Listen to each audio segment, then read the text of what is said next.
Vice Principal, respected teachers, and my dear students. Good morning to all of you. Today we will discuss about a very important topic which is about Dashrath Manjhi. बात है बच्चों सन 1959 की, बड़ा गंभीरता से सुनना है। बिहार के एक पहाड़ी क्षेत्र के गांव का प्रसंग है। दशरथ मांझी नाम का एक व्यक्ति पहाड़ों पर पत्थर तोड़ करके अपना जीवन यापन करता था जैसे तैसे। एक दिन उसकी पत्नी फाल्गुनी उसके लिए खाना लेके गई और अचानक क्या हुआ, वो गिर पड़ी। और पहाड़ों पर बड़े भारी ढलान होते हैं। वो लुढ़कती हुई काफी नीचे आई, लहूलुहान हो गई। गर्भवती भी थी। उसको देख करके दशरथ मांझी भागे, अपने घर से कोई कपड़ा लिया और अपनी पत्नी को पीठ पर बांधा। और आप जान करके आश्चर्यचकित रह जाएंगे, पीठ पर बंधी हुई अपनी पत्नी को लेकर के दशरथ मांझी 70 किलोमीटर दौड़ के जिला अस्पताल पहुंचा।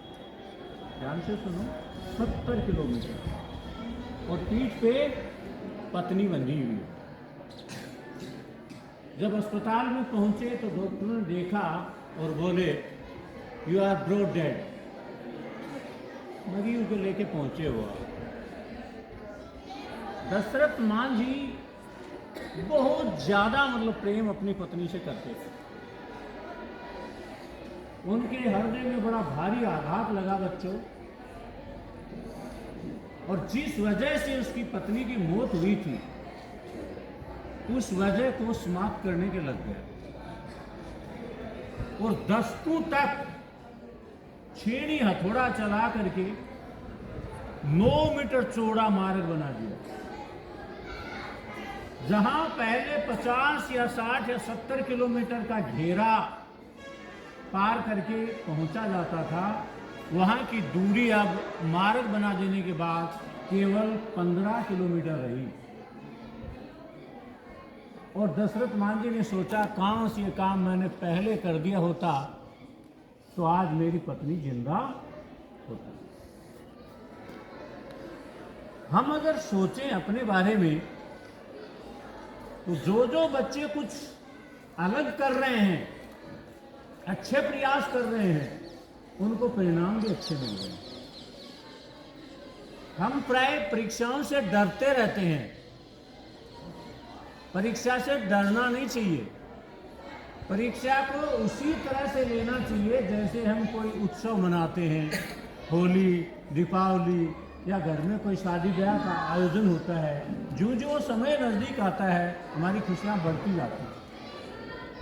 ये सब लोग इसी प्रकार से हमें बड़ी सहजता के साथ, बड़ी प्रसन्नता के साथ, बड़ी खुशी के साथ हमें परीक्षा का वेलकम करना चाहिए, न कि उस पर स्ट्रेस लेना चाहिए, न कि उससे तनाव लिया जाए।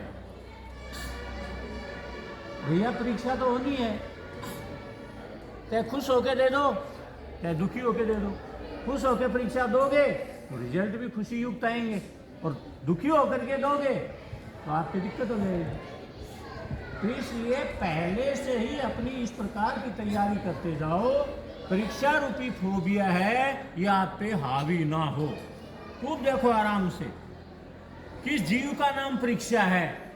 क्या मैं इतना कमजोर हूं कि ये परीक्षा रूपी जो भय है मुझे विचलित कर देगा? तो बार बार उस चीज को देखोगे तो एक दिन भूत भी क्या बन जाता है, मित्र बन जाता है। लगातार आप सही मानसिकता से देखते हो तो भूत भी आपको डराना बंद कर देता है। भूत का मतलब भय है, भूत का मतलब डर है, भूत का मतलब अंधेरा है। तो आप उसको बड़ा ध्यानपूर्वक आराम से सहजता से उसका अवलोकन करो और एक सहजता के साथ उससे मुकाबला करने का प्रयास करोगे तो एक दिन बड़ा शानदार हो जाएगा।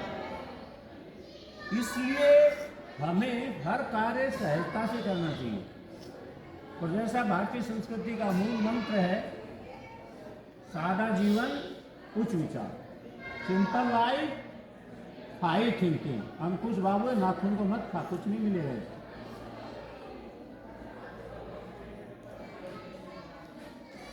Simple life high thinking. हमें सादगीपूर्ण तरीके से रहना चाहिए। हमें कोई हक नहीं है अपने पेरेंट्स की गाड़ी कमाई को हम फिजूल खर्चे में, कोल्ड ड्रिंक में या प्लास्टिक में पैक सामान में या कोई और फालतू के कपड़े खरीदते जाएं, ये कोई हक नहीं है।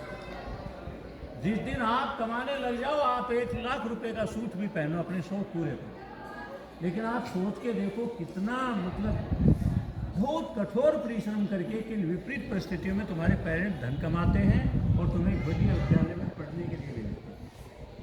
वहाँ तुम रोजाना टॉफी खाओगे, बिस्किट खाओगे, पॉकेट मनी लाओगे, खर्च करोगे, कुछ नहीं मिलेगा। उसकी बजाय कहीं आपको आमदनी होती है तो आप सेविंग कीजिए। आज भारत अगर अच्छी आर्थिक स्थिति में है, उसका मूल कारण है मध्यम वर्ग के लोगों की बचत, महिलाओं की बचत। भारत में लोगों को बचत करने की आदत है। तो आप भी आश्चर्यचकित रह जाओगे, 1-1, 2-2 रुपया खर्च करोगे तो आप अपने जीवन में करोड़ों रुपए खर्च कर दोगे और नई नई बीमारियां ले लोगे। और 1-1, 2-2, 5-5, 10-10 रुपये अगर बचत करोगे तो आपके पास करोड़ों रुपए हो जाएंगे एक दिन। जैसे हमें पता ही नहीं होता अपने जीवन में हम कई करोड़ रुपए की चाय पी जाते हैं, कई करोड़ रुपए की। 4 सदस्य परिवार कई करोड़ रुपए की चाय पी जाता है अपने जीवन में। बड़ा आराम से स्नेह स्नेह धीरे धीरे पैसा वो निकलता जाता है और उससे होने वाले अनेकों प्रकार के रोग और खर्चा लगवाते हैं। हम भारतीय हैं, हम हिंदुस्तानी हैं, या किसी भी कोल्ड ड्रिंक का, वाइन का, बियर का, कॉफ़ी का, चाय का सेवन करने की कोई ज़रूरत ही नहीं है। ऐसी जलवायु है। तो हमें बचपन से ही अपने आप को इस टाइप से तैयार कर लेना चाहिए। दुनिया क्या कहती है, दुनिया क्या कहेगी, दुनिया क्या कर रही है, तुम्हें उससे ज़्यादा वास्ता नहीं होना चाहिए। तुम्हारे लिए हितकर क्या है, तुम्हारे लिए बढ़िया क्या है, सोच विचार करके उसको करो और अपने विचारों को लिखो। जहाँ भी समस्या है लिखो, समाधान सोचो उसका, क्योंकि आपका आपसे ज़्यादा अच्छा दोस्त कोई नहीं हो सकता। आप ही वो हैं जो अपने से सबसे ज़्यादा प्रेम कर सकते हैं, स्थायी प्रेम कर सकते हैं। मेरी बात समझ पा रहे हो? इसलिए अपने ऊपर ज़्यादा काम करो, ठीक है ना। जहाँ भी आपके दिक्कत आ रही है उस जगह आप काम करो और उस दिक्कत को दूर करो, क्योंकि आप ही कर सकते हो उसको दूर। धन्यवाद। Have a nice day.